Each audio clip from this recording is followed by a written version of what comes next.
And unfortunately this led into not only the worst time in my trading career, but certainly even the worst time in my life.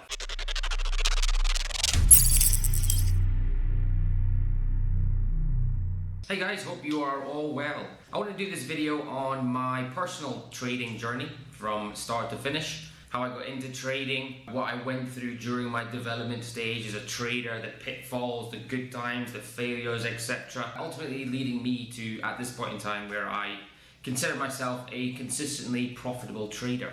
So if you do enjoy the video, it would mean a lot if you hit that subscribe button down below and follow the channel. I do live streams Monday to Friday, 1 PM GST, and go through the London session with my potential trades, potential setups for the day ahead. So come and say hi, and hopefully I can help some of you out on your trading journey through my experience.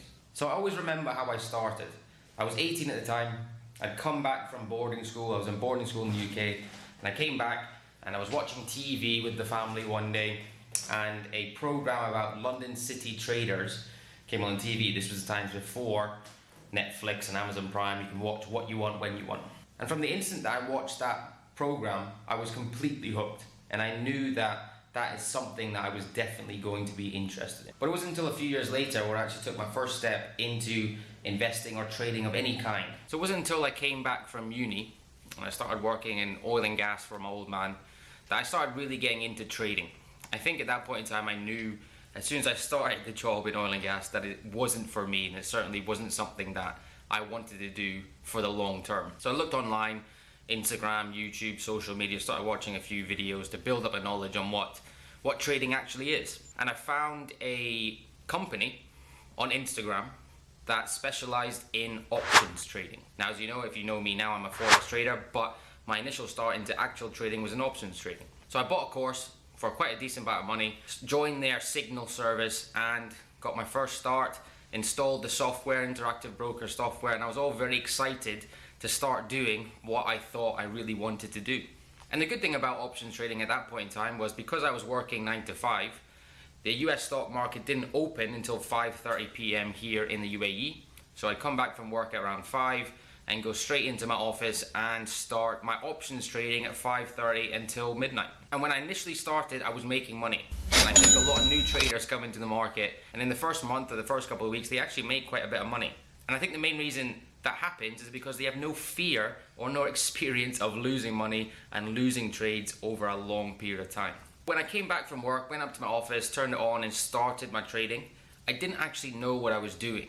I was getting told to buy Apple puts at X amount, this strike price, and I put the actual trade on, but I had no idea that that connected to a chart or why they were putting the trade on. I didn't even comprehend that to me at the time, which looking back sounds crazy, but that was the truth. And as time went on with that, the losses started creeping in. Obviously I had no idea about risk management, the law of large numbers, or anything like that. I was just simply placing trades, over risking when I was losing, and ultimately that led to my first blown account in trading, the first of many. And after that first blown account, I went to the same company that I was using the Signal service of and bought their 10-session course, which I think I paid $1,500 for, so quite expensive. Looking back now, what I was taught in that course was just really nowhere near the money that I paid for it. And the course was essentially a breakout course. So they were looking for breaks of support and resistance, and then buying the relevant option because of that break of support or resistance. There was nothing in terms of context or anything more than simply a breakout of an area, which in my personal opinion, when you don't add any context or higher time frame analysis into it, probably won't work over the long run. And after a few months of doing this, I was kind of burnt out. As I said, I was working through the whole day and then coming back at 5, market open at 5, and I'd work till midnight. And doing that for a period, I think 3 months, I eventually got burnt out. And I also blew, I think, another 2 accounts during that time as well. Now, even though options trading wasn't for me, I knew that I was hooked on the idea of this being a lifestyle. I knew this is what I wanted to do, I just didn't know how to do it yet. So by this point in time, I was about 5 or 6 months into my trading career. And obviously those dreams of making so much money with Lamborghinis and Ferraris have kind of gone out the windows, and the realities of trading have kicked in a little bit to me that it's not as easy as social media has made it out to be. And this is where I stumbled into Forex. I didn't actually know at the time that the Forex market was tradable, considering it's the biggest market in the world by quite a long shot. That's quite embarrassing to say, but I didn't know it was tradable. I then really took a step back, ordered 2 books. One was Naked Forex and the second one was Steve Neeson's Candlestick Bible. And that was really my first proper start into technical analysis. And after reading those 2 books, I knew that's what I wanted to do. That's what I wanted to be. I wanted to be a technical analyst and a chartist and use these candlesticks in order to make money. So I set my trading account, put some money in, and I was off again with a new sense of belief that, okay, the Forex market is now where I want to be. It was open 24 hours a day, 5 days a week, which fit in with my schedule a little bit better. So I wasn't staying up, working basically all day, going to sleep and doing it again. And over the next couple of months, I must have watched thousands and thousands of videos on YouTube, read thousands of articles on the Forex market, trying to build that knowledge up because I was still hooked, I was still addicted, and I still really wanted to become a trader.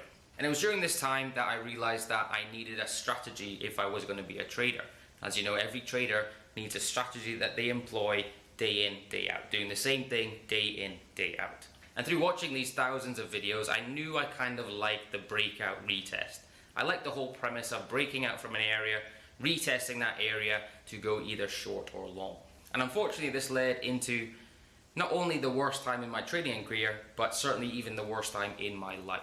Now at this point in time, I'd been in the markets for just over a year, I think. And I always tell new traders now to never underestimate the psychological impact that trading has. At the end of the day, it's 70% psychology and 30% strategy. And it has those percentages for a reason. So I had my breakout retest and it actually would have been a profitable strategy. However, my psychology was letting me down time and time again. I'd lose a few trades, I'd end up over trading, over risking, trying to get it back, and ultimately blowing a few more accounts to add to about the 5 or 6 I'd already blown each and every single time. I couldn't really accept being wrong. I couldn't accept being in a drawdown. I couldn't accept losing a few trades, and I'd want to make that money back immediately. At this point in time, I also didn't have enough money in my trading account to be making a passive income from it or taking money out of the market that makes a difference every single month, which I think also ultimately led me to over risking and revenge trading to try and make as much money as I possibly could in the shortest time. And as we know, or as traders will know, that is the worst thing that you can do. So because of this, I had a bright idea. I thought the main reason why I'm losing money is because I don't have enough capital in my trading account to make a difference. So I decided to sell my property that I have in Dubai, a 1-bedroom property, and put all that money into a trading account, because if I have more money on the line, I'm not going to be as stupid with over risking and over trading and revenge trading, etc. And oh, how wrong I was. So I ended up putting about $80,000 into a trading account. Right, I was refreshed and I thought, right, I know my strategy, I just have to get my psychology right. And because I have all this money in my trading account now, my psychology is going to be fine. I'm never going to revenge trade on this amount of money. Now, added to that, I also quit my job. So I also quit my job because I thought, right, I can trade now full time. I've got enough money to be able to do that. So over the next about 8 months, that money in my trading account, even though I thought I wouldn't do the silly things that I was doing before, obviously I kept doing. And over the next 8 months, that trading account was falling. And it got to about $16,000. During these months, I was still refining my strategy, figuring things that might work, might make it better, etc. But it still wasn't the finished article. But I got down to $16,000 and it was a really bad place. I was very stressed for this whole period. Now, obviously, because I quit my job, I had no money coming in and my trading account was going down. So knowing myself that the average good trader makes between 2 and 5%, 2 and 5% of $16,000 wasn't going to help me pay my mortgage, put it that way. However, the worst period was still to come. So I had this account with $16,000. In 1 month, I can't remember what month it was, but I managed to get that back up to $30,000. I had a great month. And at this point in time, probably about 5 or 6 months into it, I thought I'd cracked it. I was so happy and I said, that's it, I cracked it. And it was the end of the month, so I had the weekend to kind of enjoy myself, think, okay, here we go now I'm gonna be a millionaire. And the Monday came and I was so excited, the money coming, and I felt I was invincible. I was never gonna lose a trade again. So I got to the Monday and I was so excited to get trading again and make some more money. Took 2 trades on the Monday session, which, as we know, is not a great session to be trading, or not a great day to be trading. Ended up losing them both. On Tuesday, I got up and I did the exact same thing. By this point in time, I lost quite a bit of money because I over-risked on the Tuesday, that I was down to about $22,000. So I kind of erased almost everything that I'd made the whole month before. I took another trade and lost that trade. And then I was completely gone. My mind was completely gone. My mindset had been done. I was so angry. I was so frustrated. I think I broke my desk, broke my door. I was just so frustrated with myself, and I knew I couldn't get it back. And ultimately, after that day, that account that started with $70,000 or $80,000 was blown and had zero in it. And the truth of the matter is, I was in such a bad headspace after that happened. I was depressed. There was a few days I didn't want to get out of bed. I just felt like no matter how hard I worked at trading, I was never getting ahead. I was always losing. I had never been a winning trader. Now almost 2 years into my trading journey, and I still hadn't taken a single withdrawal from my trading account. I was so close to quitting. I always remember sitting in my garden step, saying to my partner Megan, I can't do this anymore. I was drinking heavily, I was not exercising, I was eating poorly, my relationship suffered massively as a result of this period, and I'd put on 15 kilos, I think, and I was just, looking back now, I'm just a completely different person than what I usually am. So that's why I always tell new traders, do not underestimate how difficult this game is psychologically, because for me, the worst time, not even my trading life, my whole life during that couple of months there. And for my health, I had to take a break. So during Christmas, December and January, I took a complete break from trading. Not ever saying to myself, I'm going to stop it, but just to take a break and come back in the new year refreshed to start again. So this is when the story starts to get a bit better. So I had my 2 months off over Christmas, took some time away from the market, which I desperately needed to do. It'd been a horrible 8 or 9 months. Went back to the gym, got myself a little bit healthier, fitter, better, feeling better mentally, and decided the best thing to do would be get a mentor. Because at that point in time, I felt like I wasn't getting any better on my own and I needed some help, and sometimes you need help. And it was the best decision I'd ever made. And I actually didn't pay for it. My girlfriend Megan paid for it. A very nice gesture. She said, go and get this done. And what he made me do was take everything back to the start and essentially just start again. And for the first time in my life, I backtested. And I think backtesting saved my trading career.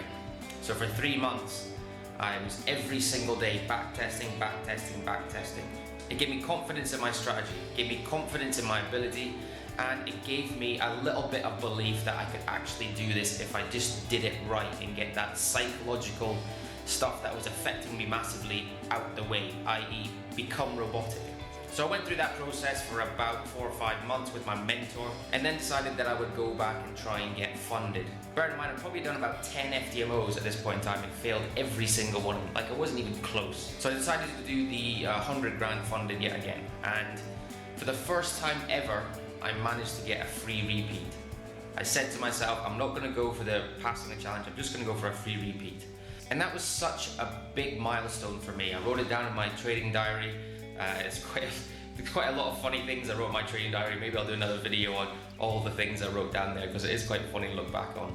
So I made 3 or 4% on the challenge, got myself a free repeat, and I think it was probably the first real time I thought, okay, I'm a trader now. And it was an amazing feeling. That continued for another 2-3 months. I kept getting a free repeat. So I got 3 free repeats, and on the 4th time, I passed my challenge. And I couldn't believe it. I was the happiest person in the world. Obviously then you go into the verification stage, and I passed that within a month. So after this 5 or 6 months of doing things properly, I finally got my reward of that 100 grand account. And I felt so happy for the first time since I probably started this trading journey, probably maybe from the 1st or 2nd month. And I felt that I deserved it. I'd gone through so much pain and hard work and dedication. I never gave up. I almost gave up, but I never gave up. And my work finally got me some payment afterwards. And about 1 year after that, I came up with this idea of implementing a website where individuals can come and learn how to trade the right way. A platform that I wish I had when I was learning how to trade. That's where the RTFX website came. And my goal with this website is to help every one of our members get funded and get through their journey quicker than I did. And that's the reason why we give one member a $50,000 FTMO challenge every single month, because I want to help our members out to get funded and to start making passive income. For me personally, the future, my goal is by next Christmas, so December 2022, I want to have $1 million in funded equity. So watch this space and let's see if I do it. So thanks everyone for watching. I hope you enjoyed it. I hope some of you can relate to this. The main message here is trading is difficult. It's the hardest thing I've ever done in my life, but I'm so glad I got to this stage I am now, and the future's looking promising. So don't worry if you're on that journey. If you work hard, you'll get your rewards. Cheers guys.